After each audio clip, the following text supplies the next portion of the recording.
Hi, I'm John and welcome to the Jigsaw Puzzler. Today's puzzle is this puzzle, 1000 pieces from the manufacturing company Crown. It's called Night at the Circus and it's in their fantasy series. There are 3 in the series: Vivid Origami, Candylicious and Night at the Circus. I purchased this puzzle from an op shop, so it's pleasantly surprising to find that it is complete and all the pieces are here. Right, let's take a tour around the image, then we'll talk about quality and then some tips about how I completed this puzzle. The image is a very busy one. It is full of stereotypical circus images. It's a collage, so this isn't real, even though the photos themselves are of real animals, real people. It's all been photoshopped and collaged together in this incredible layout of an image. There is so much here. Now, I like busy puzzles. I've got a lot of busy puzzles, but my goodness, this has got to be one of the busiest of the busy. Every single part of it has so many elements in it that actually this becomes a bit of a problem for trying to complete it and working out what to do next. I'll talk about that in a while. So around we have a Ferris wheel up here with some acrobats and balloons and some lighting up into the skies.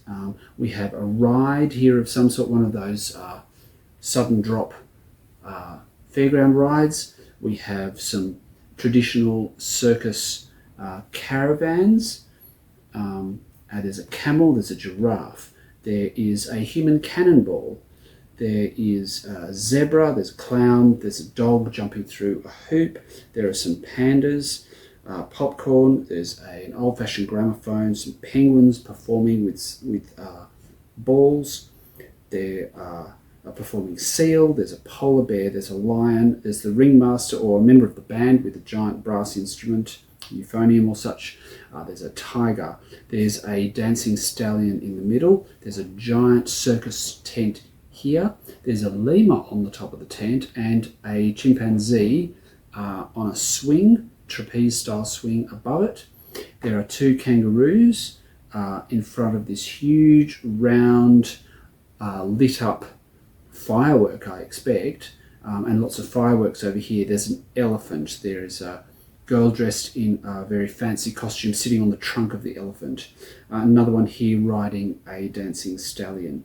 There are clowns. There's a bear on a small motorbike. There is a monkey dressed up with a parasol. There are a couple of animals, a bird and a fox on a bicycle and a unicycle. There's a seal down here, performing seal with a piano accordion. There's a rabbit down the front coming out of a magician's hat. There are so many things. Many people, many animals, many colours, shapes, textures, and it is emblazoned with the giant words circus across the top. Alright, the quality of this puzzle. First thing to note is the puzzle pieces are quite small. Smaller than my regular standard 1000-piece puzzles, so that means the puzzle itself has ended up to be smaller somewhat smaller than I would have expected. The pieces are of reasonable quality. Cardboard is thickish. The puzzle will kind of hold together, but it's pretty fragile. If I did this from the top edge, and I have tried it, it does fall apart, and I've had to redo a whole section because I tried that. Lifting the front edge or the top edge. It is a glossy finish, so with the lights that has made it difficult to see the details on the pieces if there are overhead lights. When I've had pieces lined up out the side here, for example the edge pieces, overhead lighting has made it difficult to just see from where I'm sitting what's on each of the pieces. I have to lean over and look at each piece or look at a group of pieces closely or get up and walk around the table. Not that that's a problem, I mean that's just, but the glossy surface means I can't just sit here and just, see what's on the pieces from even a short distance. But other than that, it's a fairly good quality puzzle. The box is probably a cheaper kind of box, cheaper cardboard. It looks a little bit, less expensive, less finesse to it. even though it's in quite good condition, but the puzzle itself it belies the potential lower quality of the box. So I wouldn't judge this puzzle on the box. All right, how did I do this puzzle? Well, I pulled out the edges first. That seemed like the logical place to start. And then I started picking out colours and textures. It was really hard to know where to start this because there's so many busy things going on here.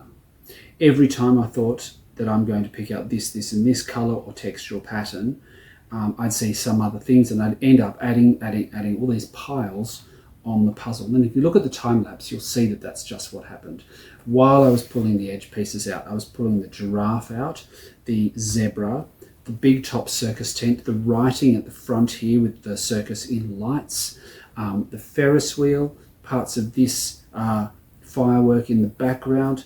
I ended up pulling out parts of the elephant, the pandas, the polar bear, and it just on it went. You could just keep sorting and not actually get into the puzzle. I just wanted a limited number of things to start with as a starting point, and then to be able to get on and do those, and then look for the next colour, texture or pattern that I was interested in. I like getting the puzzle underway. I'm not real keen on sorting the entire sorting trays into various piles and then getting into it. I guess I'm a bit impatient like that. I prefer the puzzle rather than the sorting. So I didn't start with the edge though. I had the edge pieces out, but I didn't start there. I started with the giraffe and the pandas and the polar bear, and I think possibly the tiger.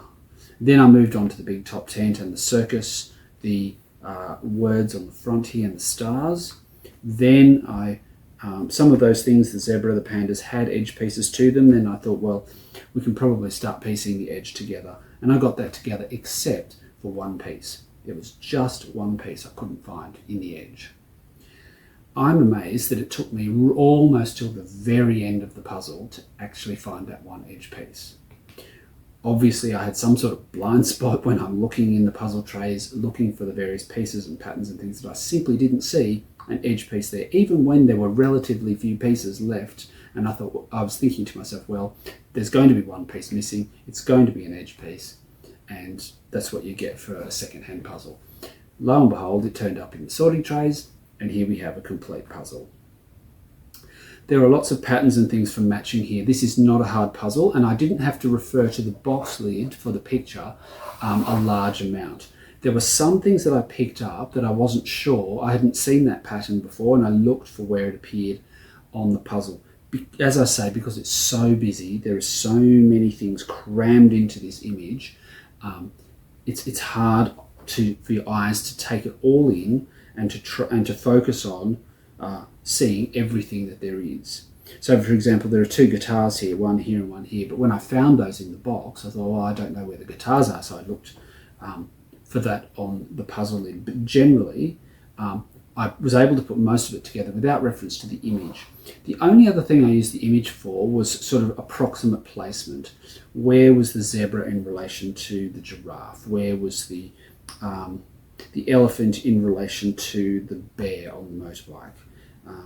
Just spatial things rather than looking to see where individual pieces went. Very rarely did that. The back area, the sky with these fireworks and the balloons, not difficult. As I say, there's so much variation, it's not hard to know where pieces go. And of course, this is one of those puzzles that just simply comes together. The more sections you do, the closer they become and the more they start to attach to each other. So that's just how this puzzle went together for me. I didn't find this particularly difficult, apart from the fact that it is so busy and it's difficult to know what to look at. Normally with a busy puzzle, there are larger sections, some larger sections, which are of a particular colour, shape or texture or pattern that you can concentrate on and get quite a lot more out. This one, relatively small sections, to be honest, of each colour, shape, pattern. And then you just some of them are quite small, like this lion here balancing on the ball, actually reasonably small.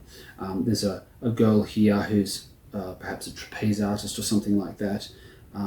She's quite small. There's some clowns here with some chairs piled on top of each other in this sort of very rickety arrangement with the first part of their performance. Muted colours there, and again only taking up 2 rows, probably 10 pieces in all. So it's difficult to know what to focus on because your eye travels to so many things, so many elements, and gets distracted very, very easily. This swoosh here with the woman coming out of the cannon, the human cannonball, she's very easy to find because the fire and the light there is totally different to the light from anything else on the puzzle, totally different to the searchlights, to the fireworks, to any of the other lit elements in the puzzle. But again, she might take up 10 to 12 pieces. So I didn't find it difficult, I just find it difficult to look at as I'm doing it. Yes, so it's quite a fun puzzle to do, to be honest. I really enjoyed this. I'm no mad keen fan on the collage style puzzles, but I quite liked this one. Lots and lots of things to do here and not great swathes of things which are all very similar. No massive sky area, water, mountains, forests, animal fur. I mean, there's animal fur all over it, but they're so small and so different from each other that it's really not problematic to put the animals together. All in all, a very fun puzzle to do, and I'd recommend Night at the Circus by Crown Puzzles. So we're going to go to the time lapse now. If you'd like to click like and subscribe, leave your comment below. Do you like this style of puzzle? Have you done this style of puzzle before? Be interested to hear your comments on this puzzle. So thank you for watching, and let's on with the time lapse.